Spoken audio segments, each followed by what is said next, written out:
Hi, it's time for another math easy solution. We're going to discuss a pretty interesting topic. It's another applied project question, which is pretty much at the end of each chapter in my calculus book. And the one I'll go over today is where to sit at the movies. Basically, a movie theater has a screen that is positioned 10 feet off of the floor and is 25 meters high. And the first row of seats is placed 9 feet from the screen, and the rows are set 3 feet apart. And the floor of the seating area is inclined at an angle of alpha equals 20 degrees above the horizontal, and the distance up the incline that you sit is given by the variable x. The theater has 21 rows of seats, so basically x is going to be greater than 0 or greater than equal to 0 and less than equal to 60. Basically 21 times it by 3. 21 times by 3 is they're 3 foot apart, is 21. That equals to basically 63, except you're starting off at x equals to 0, so you would have to minus it. This will be 20 times by 3, and that would be equal to 60. Because there is a chair at when x equals to 0, so you have to count that as 1 and not 0. So now, suppose you decide that the best place to sit is in the row where the angle theta is subtended by the screen at your eyes is a maximum. So basically this angle, which corresponds to the endpoints of the screen, and where this is at a max, that is basically where you consider is the best place to sit. And that's pretty obvious. When you're at a movie, you want to see the entire screen, or the most at the biggest angle that you can. So now let's suppose that your eyes are 4 feet above the floor when you sit down, as shown in the figure. So now the first question states, show that theta equals arc cosine or inverse cos of a squared plus b squared minus 625, all divided by 2ab, where a squared is equal to 9 plus x times cos alpha squared plus 31 minus x times sine alpha squared, where b squared equals this figure right here, which is similar to this one, but you have this x sine alpha minus 6 all squared. So let's solve this first question, and then we'll go over the next ones later. So now when we have to basically solve for the first question, to show this, as you can see, the first thing we're going to have to do is first define some variables. Let's write this right here, this length as a, and this length right here as b, from the screen to your eyes from the bottom. This is from the top. So now, as you can see, these angles, there's no right angle, so in order to write theta in terms of a and b, we'll need to use the law of cosines. So I showed the law of cosines in a proof in my previous video, so make sure to watch that. So basically the law of cosines states, well, this would be the opposite, so this 25, so if 25 squared is equal to a squared plus b squared. So it's like the the Pythagoras theorem, but now you have a minus 2ab cos theta. And now we could basically solve this in terms of theta. So move everything on, basically move this on this side and move this over here because this is a negative. So you'll have basically 2ab cos theta is equal to a squared plus b squared minus 25 squared, and if you plug that in a calculator, that's 625. So now we could solve for this theta. So theta is going to equal to it's going to be, now we're going to divide this out by 2ab, so you'll have a squared plus b squared minus 625 all divided by 2ab, and now we just take the arc or the inverse of cosine, so with this negative 1 on top there. So now we have the inverse of cos. So now we have the first part of question 1. So we wrote theta in terms of a and b. That's right here. It's the same thing. So now we just have to find out what a and b are equal to in terms of x. Yeah, so now let's find out what a is in terms of x. And first thing we should do is look at this one right here and try to, because we know x is this length right across like this. So that is our x. So we could, first what we could do is draw a perpendicular line directly across, just so we could write this in terms of the Pythagoras Theorem. So we have this right there, and we'll call this side across here as opposite, call it 1, and this side right here we'll call this adjacent, and I'll call that 1. It's the first adjacent. So if we write this in terms of adjacent and opposite, we have, this is the hypotenuse, so we'll have a squared is equal to, this is good, a1 adjacent squared plus o opposite squared, opposite 1 squared. The reason I put 1 is we're going to do the same thing for the other, for finding b. So now we have this. So now we got to write down what a1 equals to. So a1. Yeah, and if we look at a1, this is the full length across. That is going to be, well, it's going to be from here to here and then up to here. So, and we know what this is. This is going to be 9 plus this part right here. Yeah, now this part we could write it because we know what x is and we know what the angle is right there.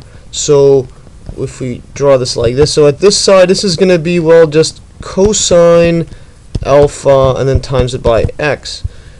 Yeah, because remember cosine alpha is just going to be adjacent over hypotenuse, so we'll just multiply it, and now we have this length. So we just have a 9 plus x cosine alpha.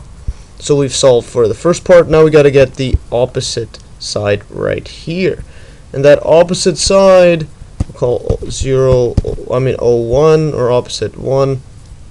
Yeah, this opposite 1, as when we look at it this side, so this is the length we want to find out. So it's from here to here. We know that the total length is going to be 25 plus 10, which is 35. So we just have to go with the total length subtracted by this length right across here, which is going to be, well, we know that this opposite side, similar to this one, is going to be, this is going to be right here, x sine alpha, because sine alpha is just going to be opposite over hypotenuse, which is x. So we just multiply to get the opposite right here. And now we have this plus your 4-foot height where your eyes are. So this part we know, which is going to be the addition of these two. So we have to subtract that from the total height. So this is going to be 25 plus 10 is the total height, minus now this summation 4 plus x sine alpha. So this equals to 35 minus 4 plus, another minus x sine alpha when you put the minus side inside, and this will just get 31 minus x sine alpha right there. And now we could solve, we could just plug this into our a squared. So a squared is going to equal to, it's going to be 9 plus x cos alpha squared plus opposite 1 here. So 31 minus x sine alpha. And this is all squared. And now, yeah, so we've got this first part, and this is exactly what the question 1 states. So we have to find it like that. Let's scroll back up, and as you can see, it's the same exact thing. 9 plus x cos alpha. Now you have a 31 minus x sine alpha. So now we'll do the exact same thing, but for b right here. And now for this b1 here, we consider, yeah, this right angle triangle, the bottom one, and now this opposite length right here, we'll call this O2. So now we could write B, which is this, B is this one right here, and we have this shares the same adjacent side as the first part, as a squared one. So we could write B squared is equal to, this is going to be adjacent 1 squared plus opposite 2 squared. Yeah, and we already know what our adjacent 1 squared is, which is just going to be this first part right here. And now we have to find out our opposite squared, opposite 2 squared. And now to solve for it, well, we have to look at this exactly the same way as we did before. So now the total height where your eyes are is again this height right here, which is the addition of 4 plus x sine alpha. But now we have to subtract by 10 right here, which is the height of the screen, or the bottom part. And then you'll get basically right here, which is our opposite 2, which is just across from there. So it's the same thing. So we would write that down. So this is going to be equal to, or opposite 2 is going to equal to the height 4 plus x sine alpha minus now 10. And now this just equals to, well, x sine alpha minus 6. And now we can just plug this inside. So we get our b squared equal to, well, a1, 9 plus x cos alpha, 9 plus x cos alpha squared, and now we just plus this O2 squared, which is going to be x sine alpha minus 6 all squared. And this is exactly what the question 1 was asking to find.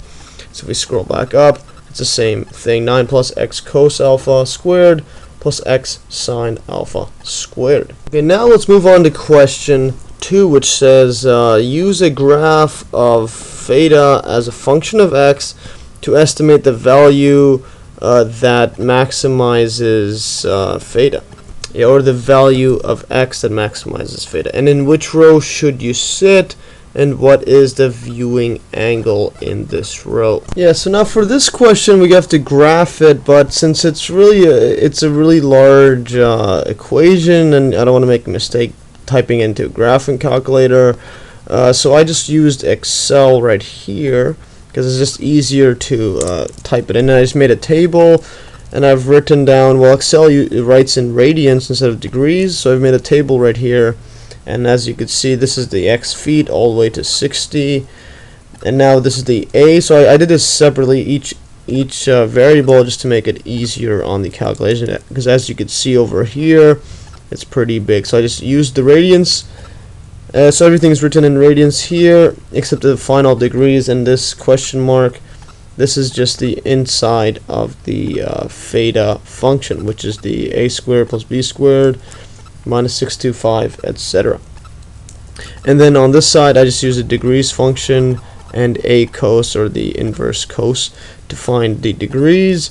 And on this side right here is the derivative, or just the rate change, just because we're trying to find out what the maximum is. So when this is 0, this will be the maximum, roughly there. So when we look at the graph, as you can see, this is how the graph is gonna look like, something like this. And I've highlighted, I made this automatically highlight whatever there's the max, and in this case the minimum. So we have 48.5 as the viewing angle. In this case, that's when x is 8, and it's getting closer and closer. As you can see, that the highest angle is somewhere around here. But yeah, but since we have this, we know that it's going to be, well, the highest is going to be in between these areas. Let's just change these values to go from 7, and let's say 7.25, just to have it a bit smaller increments. Yeah, now if we just multiply it all the way across, yeah, this will update now. So now we have it something like this, and as you can see, we're getting closer and closer to the actual value. And this is just between now, yeah, I only had it up to 60 data points, so this is going closer to 20, and so from 7 to 20. And as you can see, we're getting closer and closer to the value. So I would just stop right here at 48.5 and about 8.25 feet. And I'll write that down right here. So x is roughly equal to, we'll just approximate 8.25 feet. And then the angle is going to be, roughly 48.5 feet. Yeah, 0.5 degrees. But this is at exactly x equals 8.25 feet. But we know that the rows are separated by 3, so you'll have it at 0 feet. Now you'll have one at 3, you'll have one at 6, you'll have one at 9. So 8.25 is going to be, well, somewhere around here. So the closest seat to this is going to be at 9 feet. So we basically have to go at the 4th row. So this is 1, 2, 3, 4. At 4th row. So that's the seat we are going to sit in. And at this point right here, we have x equals to 9. So if you go back to our function right here, so that's about 48.48 degrees. Let's just go right there. So we get theta is equal to 48.48 degrees, or roughly equal to it. Actually, I mean, in this case, it's exact right here. So that's where we're going to sit roughly. Yeah, and now for completion's sake, I just copied and pasted this right here. Because like always, you could always download these notes, so it'd be good to have. So this is about the maximum here, about 48.5-ish. And again, this is getting closer and closer. This is about 8.25. And now let's move on to question 3, which states, use your computer algebra system to differentiate theta and find a numerical value for the root of the equation d theta over dx equals 0. And does this value confirm your result in problem 2? So now, if you have some sort of computer algebra system to do this, basically find a derivative when it's 0 and then solve for x.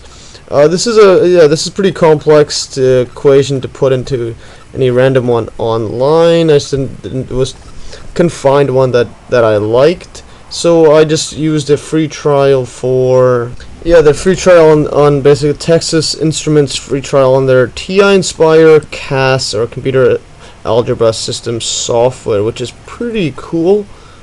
Yeah, it's actually pretty amazing, and I've copied and pasted what I did on right here. So with it, you could also do this on the calculator, that the TI Inspire calculator, but I just used it on the computer. So right here, so you could define a of x as this function. You could put the degree sign here, just because typically they use radians, so just to make it degrees there. And now, so we define b of x as this square root, etc. And now what you could do with it, which is so amazing, yeah, you could define this now and then put a of x, so we don't need to actually type in all of this inside. So this is unbelievable what it could do. So you could make it all so simple. And now over on this side here, if you put in 7, I just put a random number. This is me double checking, and then I changed it to radians. So this is radians. This is degrees right here. So anyways, that was just me double checking. But right here, you could also use a root solver or numerical solver and solve. Now we have the derivative d over dx of this theta x equals to 0. So you put an equation in terms of x in this case, and then comma x. So you're solving for x, and we get the exact answer of 8.25306. So this is x equals to this right there. So that's the exact value, and this is close to our 8.25. So this is pretty much telling us that our initial estimate was pretty good.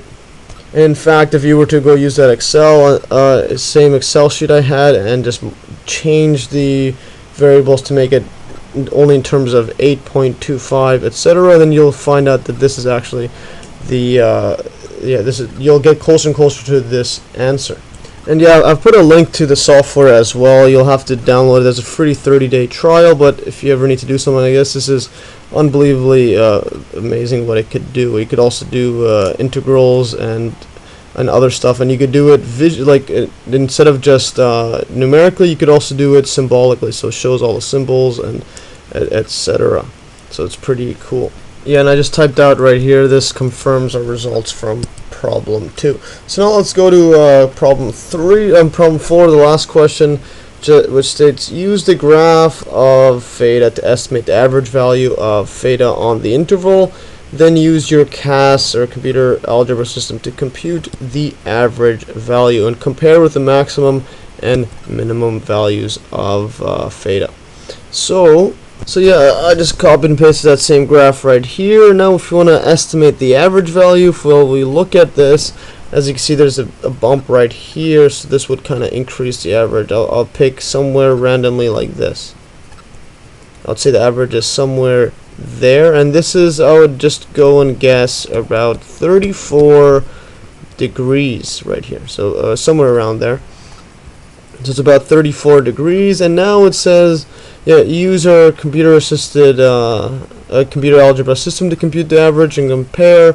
Well, we know that the average value, or here, theta average is equal to, like I showed in my earlier videos, it's going to be 1 divided by the interval, yeah, this is going to be, I'll just write that down, b minus a of, this is from 0, this is from a to b of, this is, let's write this down, theta x dx right here. And in our situation, it's going to be 1 divided by b, which is 60, minus a, which is 0, integral from 0 to 60 of theta x dx. So this is the average value formula. So now what you could do is use a computer-assisted computer algebra system, and I've done that. Yeah, and I've done that with that same software, the Texas Instruments TI Inspire CAS. And as you can see, you could just quickly type that up right here. So 1 divided by 60, and then integral from 0 to 60 of theta x dx. And the amazing part, it looks exactly as how I wrote it. And then you get an answer right here, which is 35.8-ish, or 7969. So basically the theta average is equal to 35.769.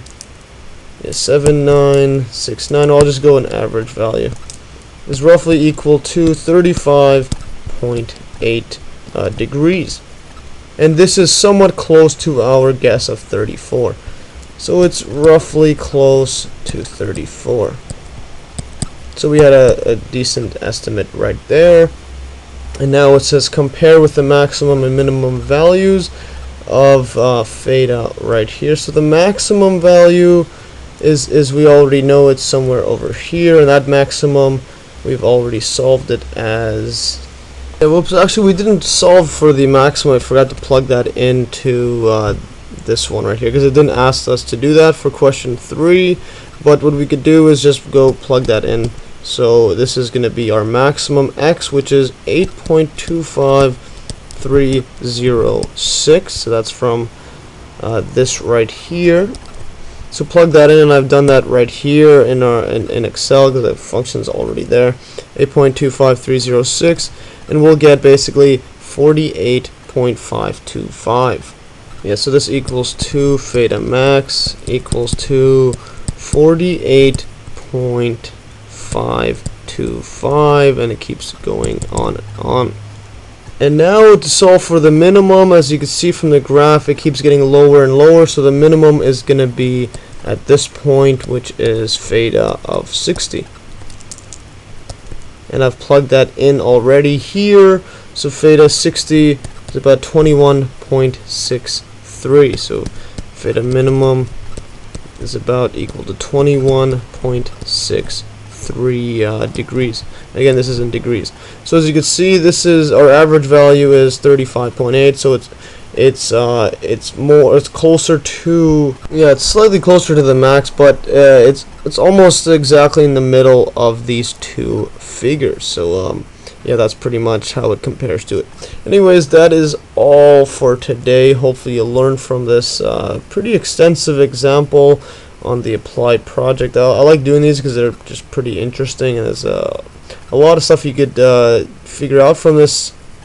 Yeah, in terms of using basically calculus to solve things that you'd never really thought of, like in terms of where you should sit inside a movie theater, which is quite amazing. Anyways, that's all for today. Hopefully you learned from this video. Like always, you can download these exact notes in the link below, and also make sure to watch the other applied project videos that I did. They're pretty amazing. Anyways, thanks for watching, and stay tuned for another math easy solution.